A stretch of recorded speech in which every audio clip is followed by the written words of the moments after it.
할렐루야. 네, 이 시간 하나님께서 말씀 가운데 또 큰 은혜와 능력을 더하여 주실 줄 믿습니다.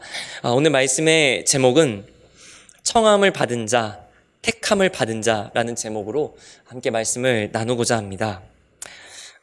프랑스의 유명한 군 지휘관이기도 하고 황제이기도 한 이 나폴레옹이 1800년에 오스트리아군과 이탈리아 마렌고에서 벌인 전투가 있습니다. 그것이 유명한 마렌고 전투라고도 합니다. 이 전투가 끝나고 프랑스군이 승리를 하게 되는데 승리한 뒤에 대대적인 이제 축하연을 열기로 결정했습니다.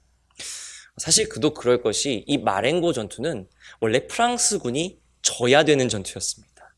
왜냐하면 오스트리아군이 먼저 기습을 해서 도저히 이길 수 없는 그런 전투였음에도 불구하고 나폴레옹이 이튿날 반격을 시도해서 성공해서 이 전투에 승리를 하게 됩니다. 그리고 앞으로 이 이후로는 프랑스가 이탈리아를 지배하게 되는 중요한 계기를 만들게 됩니다. 그래서 얼마나 유명한 전투였는지 혹시 프랑스를 다녀오신 분들이거나 프랑스 요리를 먹어보신 분들 중에 프랑스 요리에 치킨 마렌고라고 하는 요리가 있습니다. 혹시 알고 계십니까? 알고 계신 분도 있으실 텐데 이 치킨 마렌고가 바로 이 나폴레옹이 마렌고 전투를 치르면서 먹었던 닭 요리에서 유래된 요리입니다. 어쨌든 이제 축하연을 준비하면서 여러 가지를 이제 고민을 하게 되는데 축하연을 준비하는 부하들이 한 가지 고민에 빠졌습니다. 그것이 무엇이었냐면 이 축하연에 참석할 장병들이 너무나도 많았기 때문입니다. 여러분 생각해 보십시오. 져야 될 전투를 이길 수 있었던 것은 무엇이겠습니까? 그 장병들이 얼마나 열심히 전투를 치렀겠습니까? 그러다 보니까 이 축하연에 이 친구를 빼자니 너무 또 그건 아닌 것 같고 또 저 친구를 넣자니 또 사람이 너무 많아지고 이런 고민이 생겼습니다. 그래도 어찌저찌 이 부하들이 이 축하연의 명단을 작성해서 이제 나폴레옹한테 보고를 하는데 보고를 하면서 이렇게 제안했다고 합니다. 나폴레옹이요, 이 축하연에 참석할 장병들이 특별한 유니폼을 만들어 입히게 하면 어떻겠습니까? 우리 쉽게 얘기하면 우리가 행사할 때 단체복 이게 맞춰서 입는 것처럼 이렇게 유니폼 맞춰서 입으면 어떻겠습니까? 라고 얘기를 했다고 합니다. 그런데 나폴레옹은 이 보고를 그 제안을 그 자리에서 거절합니다. 그리고 너무나도 멋있게 이렇게 이야기했다고 합니다. 특별한 유니폼이 왜 필요하겠나? 이번 전투에서 눈부신 전공이 있다면 그들의 몸에는 영광스러운 전투의 상처가 나 있을 터이니 그들만 추려서 참석시키게나. 나폴레옹이 이와 같은 말을 한 이유는 무엇입니까? 이 마렌고 전투의 승리에 헌신하고 희생한 장병들의 노고가 단체로 맞추는 유니폼에 가려지지 않도록 그들이 정말로 피와 땀을 흘려서 쟁취한 이 승리의 영광을 장병들이 누릴 수 있도록 배려하기 위한 예우였기 때문입니다. 이처럼 왕이나 황제 혹은 국가에서 주최하고 초청하는 자리에는 사실 아무나 참석하지 않습니다. 그리고 아무나 참석할 수도 없습니다. 왜냐하면 이러한 자리에는 그럴 만한 자격을 갖춘 사람이 참석하게 되어 있기 때문입니다. 오늘 말씀에서도 예수님은 천국, 즉 하나님의 나라를 한 가지 비유를 들어 말씀하고 계십니다. 오늘의 비유를 통해서 제가 한 가지 나누고자 하는 것은 하나님의 음성은 누구에게 주어지느냐입니다. 여러분, 하나님의 음성은 누구에게 주어질까요? 첫 번째로 하나님의 음성은 누구에게나 주어진다는 것입니다. 마태복음 22장 2절은 이렇게 시작합니다. 천국은 마치 자기 아들을 위하여 혼인잔치를 베푼 어떤 임금과 같으니. 여기서 한 임금이 자신의 아들을 결혼식을 축하하는 잔치를 마련했다고 했습니다. 여러분, 왕의 아들이면 누구입니까? 네, 왕자입니다. 왕의 아들이라고 표현했는데 왕자입니다. 즉, 한 왕이 자신의 뒤를 이어 왕위를 이을 이 왕자의 결혼식을 준비하고 축하하는 자리를 마련했다라는 것입니다. 여러분, 왕이자 아버지로서 자신의 뒤를 이어 나라를 이끌 왕자, 그리고 왕자비가 생긴다면 얼마나 중요하고 기쁜 자리겠습니까? 그래서 손님들을 초청을 하게 되는데, 마태복음 22장 3절을 보게 되면 그 종들을 보내어 그 청한 사람들을 혼인잔치에 오라 하였더니 오기를 싫어하거늘 이라고 말합니다. 여러분, 제가 노란색으로 그 청한 사람들이라고 제가 표시를 해놨습니다.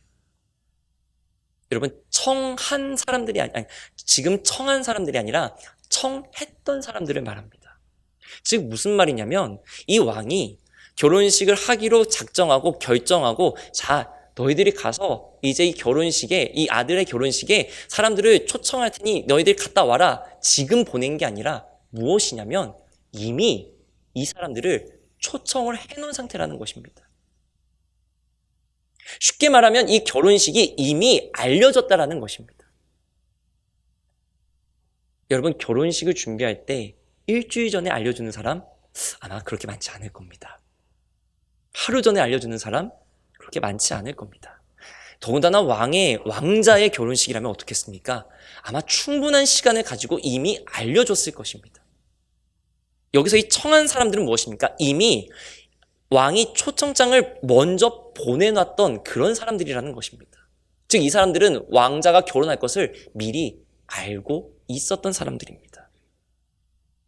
그런데 초대를 받은 사람들, 이미 이 소식을 듣고 알았던 사람들이 왕이 다시 한번 우리 왕자가 결혼하니까 우리 이 잔치에 참석하십시오라고 다시 한번 얘기했을 때는 어떻습니까? 오기를 싫어했다라는 것입니다.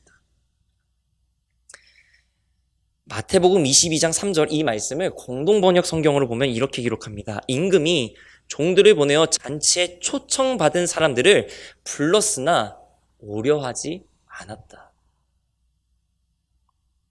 왕이 초청했는데 오려고 하지 않았다? 여러분, 가능할까요? 가능하시겠습니까? 아마 만사를 제쳐두고 참석해야 될 자리일 겁니다.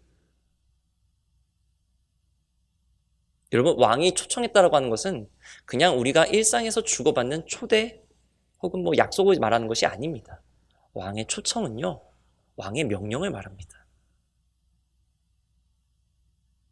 즉 왕의 초청을 받고도 오기 싫어했던 이 사람들은 무엇입니까?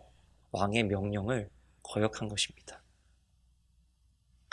왕은 종들을 다시 보내서 그들을 또다시 초청합니다. 그런데 우리가 알다시피 이 사람들은 왕자의 결혼식에 응하였습니까? 응하지 않았습니다. 오지 않았습니다. 심지어 어떤 사람들은 종들을 때리고 죽이기까지 했습니다. 그러자 화가 난 왕은 종들을 보내 다시 한번 사람들을 초청합니다. 그런데 이번에는 그 대상이 누구냐면 마태복음 22장 9절에 내거리 길에 가서 사람을 만나는 대로 혼인잔치에 청하여 오라 한대 라고 말합니다. 왕의 초청이 이제는 누구한테 가냐면 길거리에 있는 사람들에게까지 갑니다. 이제는 왕의 잔치에 누가 초대되었냐면 미리 초청을 받지도 못했고 왕의 격식에도 맞지 않은, 도저히 어울릴 수 없는 사거리 큰 길에 있는 사람들을 만나 닥치는 대로, 만나는 대로 왕의 잔치에 초청했다라는 것입니다. 여러분, 하나님의 음성은 누구에게나 주어지는 줄 믿으시기 바랍니다.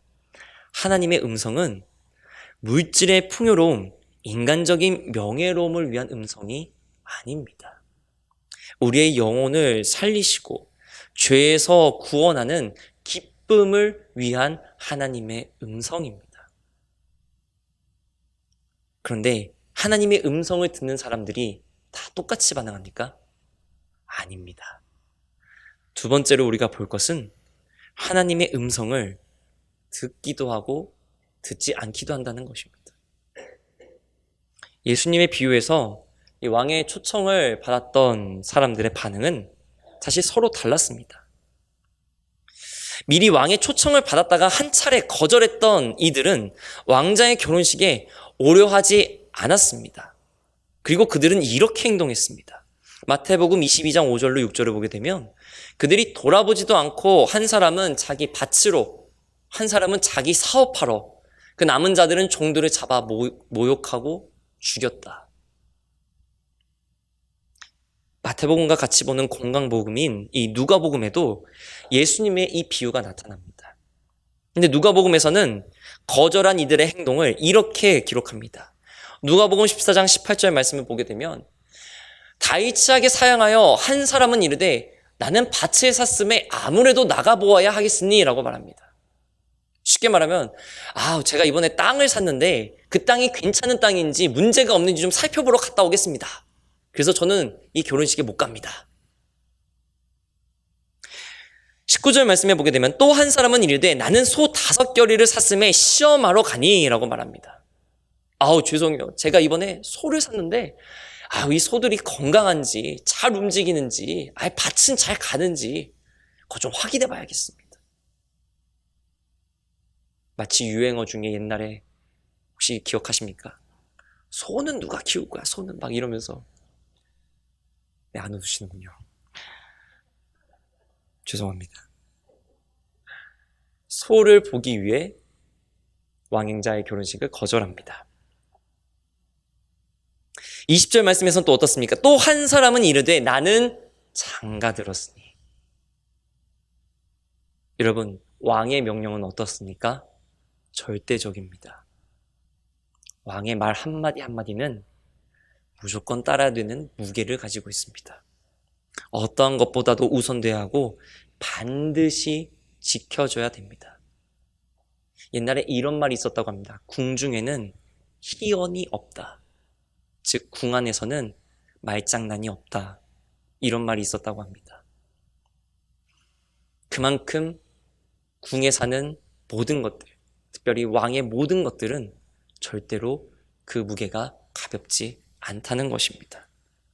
그런데 그 왕의 초청, 왕의 명령을 받은 사람들이 거절한 이유가 무엇입니까? 밭을 사서 확인해 봐야 되고, 소를 사서 부려봐야 되고, 장가를 들어서 갈 수가 없습니다. 여러분이 초청한 왕이시라면 어떡하겠습니까? 어떻게 하시겠습니까?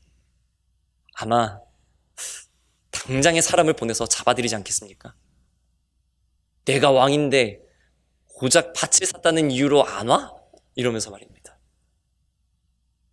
여러분, 그렇다면 우리가 한 가지 궁금증이 생깁니다. 자신의 초청을 거절할 이 사람들을 왕은 왜 초청을 했을까요? 애초에 거절할 사람들이었다면 굳이 왕은 이 사람들을 왜 초대했던 것일까요? 좀 질문을 바꿔보겠습니다. 왕의 초대를 받았던 사람들은 어떤 사람들이었을까요? 여러분, 어떤 사람들이 왕의 초대를 받겠습니까? 분명히 아무나는 아닐 겁니다. 누구나도 아닐 겁니다. 앞서 제가 예화로 들었던 이 나폴레옹의 이야기와 같이 그 자리에 참석할 만한 자격이나 지위를 갖춘 사람들을 분명 초대했을 겁니다. 그렇다면 원래 초대를 받았던 사람들은 왕이었거나 귀족이었거나 혹은 그에 준하는 그러한 지위를 가진 사람들이었을 것입니다. 그런데 그런 인물들이 왕의 초청, 왕의 명령을 거절하는 이유가 밭을 사서, 소를 사서 내가 결혼해서입니다. 여러분, 납득이 되십니까? 납득이 되지 않습니다. 물론 위와 같은 일들로 인해 바쁠 수는 있습니다. 그러나 왕의 초청보다, 왕의 명령보다 앞선 이유는 결코 될 수 없다는 것입니다. 여러분, 우리의 모습은 어떻습니까? 왕의 명령이 떨어졌는데, 하나님, 제가 이번에 너무 바쁘거든요. 제가 진짜 바빠서 이거 마치고 제가 기도할게요. 하나님, 제가 진짜요? 이번에 이거 못 넘기면요, 저 망합니다. 저 큰일 납니다. 제가 이거 잘 넘긴 다음에 그때 정말 열심히 할게요. 이렇게 있었던 모습은 있지 않습니까? 저는 여기 계신 우리 성도님들은 이미 하나님의 음성을 듣고 그 음성에 순종함으로 이 자리에 계신 줄 믿습니다. 어떤 사람들은 이렇게 말합니다. 나는 하나님을 알지도 못하고 찾지도 않았는데 왜 하나님이 나를 찾는다고 그렇게 당당하게 얘기할 수 있습니까? 이렇게 물어볼 수도 있습니다. 또 어떤 사람은 우리가 보기에 하나님의 부르심하고는 전혀 상관이 없어 보이는 삶을 사는 사람도 있습니다. 또 어떤 사람은 하나님 없어도 사는데 문제가 없다 여기는 사람도 있을지, 아니 분명히 있을 것입니다. 여러분, 우리가 하나님의 음성을 들었다, 하나님께서 지금 내게 말씀하신다라고 하는 것은 내가 자격이 있느냐 없느냐를 말하는 것이 아닙니다. 이 세상을 지으시고 이끄신 하나님께서 본인이 직접 결정하신다라는 것입니다. 즉 하나님께서 음성을 주신다라고 하는 것은 내가 자격이 있기 때문에 받는 것이 아니라 하나님께서 그리 하시기로 결정하셨기 때문이라는 것입니다. 마치 길거리에 왕하고는 전혀 어울리지 않는 길거리에 있는 사람들을 선하거나 악하거나 모두 다 초청해서 데려왔던 것처럼 하나님의 음성은 내가 자격이 있어서, 내가 착해서, 내가 뭔가를 많이 해서가 아니라 하나님이 그렇게 하시기로 결정하셨기 때문에 그렇다는 것입니다. 우리는 그것을 은혜라고 부릅니다.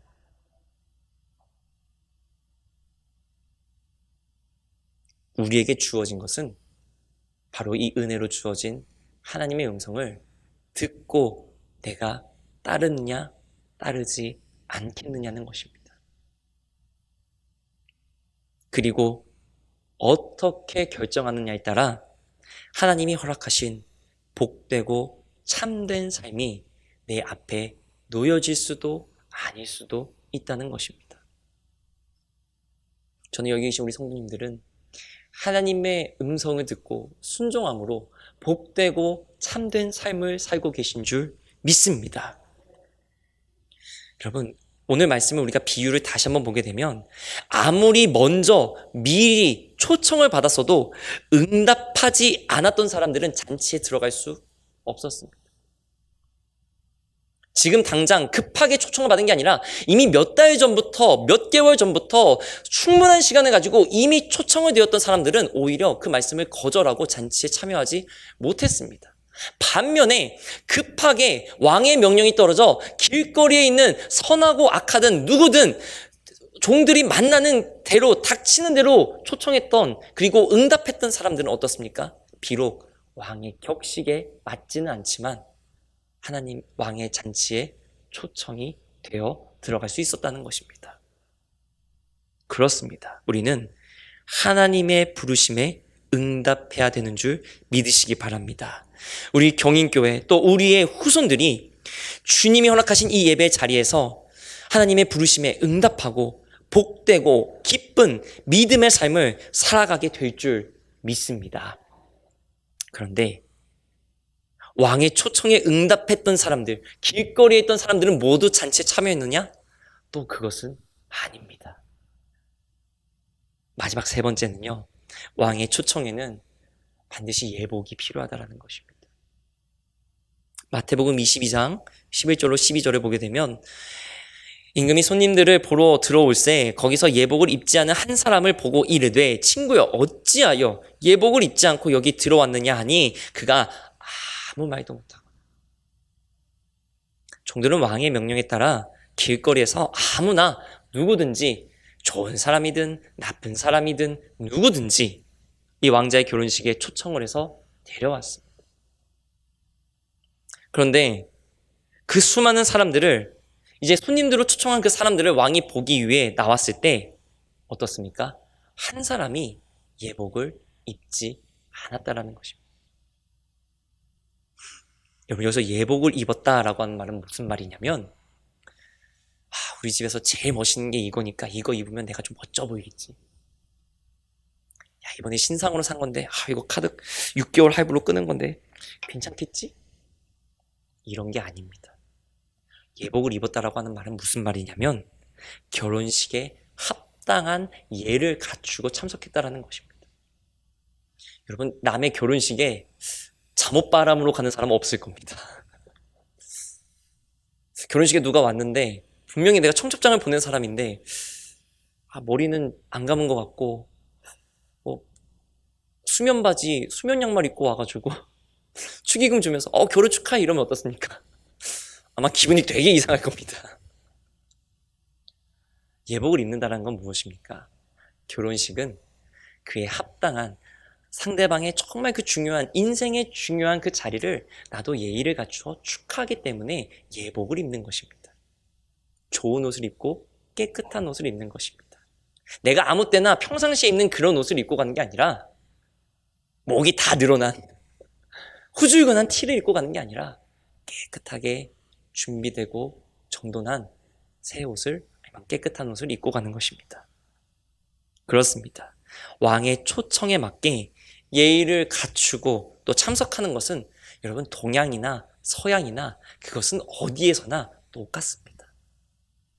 그런데 왕의 초청을 받고 참석한 그 수많은 사람들을 왕은 어떻습니까? 뭐 길거리에 있는 사람들인데 뭐 내가 굳이 만나서 뭐해, 이게 아니라 한 사람 한 사람 그들의 얼굴을 봤다라는 것입니다. 잔치의 자리에 나와서 누가 왔나, 어떻게 생겼나, 그것을 다 일일이 확인했다라는 것입니다. 그들 중에서 예복을 입지 않은 단 한 사람을 발견했다라는 것입니다. 왜 이 사람은 예복을 입지 않았는지 알 수는 없습니다. 예복 같은 것을 가지고 있지 못할 정도로 너무나도 가난한 사람이었는지, 아니면 너무 급해서 미처 갈아입고 올 수 없었던 것인지 그것은 알 수가 없습니다. 하지만 분명한 것은 이 예복을 입지 않은 한 사람은 이 축하의 자리에, 왕의 잔치에 합당한 사람이 아니었다라는 것입니다. 예복을 입지 않는 이 사람이 왜 예복을 입지 않았는가라고 묻는 왕의 대답이 어떻습니까? 유구무원, 할 말이 없었다라는 것은 무엇입니까?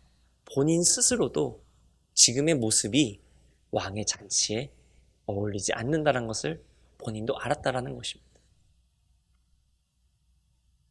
결국 예복을 입지 못한 이 한 사람은 왕의 초청을 받았고 순종했지만 결국 그 기쁨에는 동참하지 못했다는 것입니다. 여러분, 여기서의 예복은 무엇일까요? 세상에서의 예복은 명품인지 좋은 옷감을 썼는지에 따라 달라집니다. 그러나 우리의 왕이 되신 하나님 앞에 입어야 될 예복은 우리의 믿음, 우리의 삶에서 맺혀지는 열매들로 지어지는 줄 믿으시기 바랍니다. 혹은 어쩌면 우리의 삶의 모습으로 드러나는 순전한 삶의 향기가 될 수도 있습니다. 여러분, 우리는 이러한 예복을 준비할 수 있습니다. 그리고 준비해야 합니다. 우리가 하나님 앞에 설 때에 하나님은 우리의 믿음, 우리가 살았던 믿음의 삶의 그 흔적들을 분명히 보고 계신다는 것입니다. 그렇기 때문에 우리가 입어야 될 예복은 비록 우리 눈에는 보이지 않지만 어떻습니까? 하나님은 분명히 보시고 알고 계시다는 것입니다. 아무리 수많은 사람들 사이에 숨어서 내가 있다 한들, 내가 예복을 입지 못했다면, 내가 믿음으로 준비되지 않았다면, 내가 하나님의 말씀으로 살았지 못했다면, 하나님은 그 수많은 영혼들 중에서도, 그 수많은 사람들 중에서도 예복을 입지 않은 한 사람을 발견했던 것처럼 그것을 보신다라는 것입니다. 우리가 이 비유를 통해 또 깨닫게 되는 것은 우리의 믿음이 제때 준비되어 있어야 한다는 것입니다. 아무리 알고 있고 준비하고 있다 한들 그것이 제때에 필요한 만큼 준비되어 있지 않다면 세상에서도 어떻습니까? 낭패를 보기 십상입니다. 그와 마찬가지로 우리는 우리의 예복, 예수 그리스도를 믿는 믿음으로 올바른 삶의 여정을 지나오려 노력해야 되는 줄 믿으시기 바랍니다. 우리는 믿음이 있기 때문에 하나님 앞에 또 세상에서 사람들 앞에서 바르게 살려고 노력해야 됩니다. 왜냐하면 그 모습이 바로 우리가 하나님 앞에서 입게 될 믿음의 예복의 옷감이 될 것이기 때문에 그렇습니다. 우리가 준비할 예복은 세상의 명품이나 좋은 옷감으로 만든 비싼 의류가 아닙니다. 우리의 믿음으로, 우리의 삶의 열매로 짜여진 믿음의 모습일 것입니다. 오늘의 말씀의 결론을 마태복음 22장 14절은 이렇게 말합니다. 청함을 받은 자는 많되 택함을 입은 자는 적으니라. 저는 여기 계신 우리 성도님들은 다 택함을 받으신 분들인 줄 저는 믿습니다. 하나님 나라의 소망이 가득하신 줄, 그리고 분명한 확신 가운데 서신 줄 믿습니다. 청함을 받은 자가 많지만 택함을 입은 자가 적다는 것은 다른 것이 아닙니다. 여러분, 오늘 말씀을 자세히 잘 생각해 보십시오. 왕의 초청을 누가 받았습니까? 먼저 미리 받았던 사람들이 있었고, 그 후에 누가 초청을 받았습니까? 길거리에 있는 모든 사람들이 초청을 받았습니다. 즉, 무엇입니까? 하나님의 음성, 왕의 명령은 누구에게나 전해졌다라는 것입니다. 이제는 자격이 필요한 것이 아니라 왕이 하나님께서 그리 하시기로 결정하셨기 때문에 무엇을 결정하셨습니까? 이제는 이스라엘 택한 백성들만 아니라 저 세상 땅 끝까지 온 나라, 온 민족을 하나님의 자녀로 품으시겠다는, 하나님의 나라로 부르시겠다는 하나님의 놀라운 사랑의 음성이 누구에게나 주어졌다라는 것입니다. 즉, 하나님은 자신이 알고 있는, 하나님이 지은 모든 사람들에게 이 말씀을 주고 계신 것입니다. 모든 사람들을 하나님의 나라로 초청하고 계신 것입니다.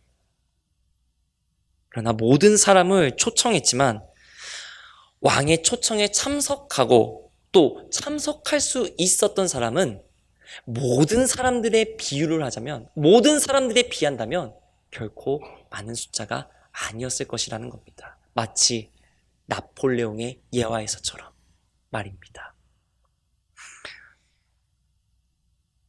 다시 한번 말씀드립니다. 저는 우리 경인교회 성도님들은 구원의 확신을 가지고 이미 능력으로, 말씀으로 살아가고 계신 줄 믿습니다. 그리고 그로 말미암아 더욱더 많은 믿음의 열매 맺고 계신 줄 믿습니다. 그로 말미암아 우리 교회가 더욱더 든든한 반석에 세워지는 줄 믿습니다. 소중한 경인교회 성도님 여러분, 저는 한 가지 질문을 드리며 말씀을 마무리하고자 합니다. 여러분은 청함을 받은 자에 머무르시겠습니까? 아니면 택함을 받은 자로 나아가시겠습니까? 기도하겠습니다.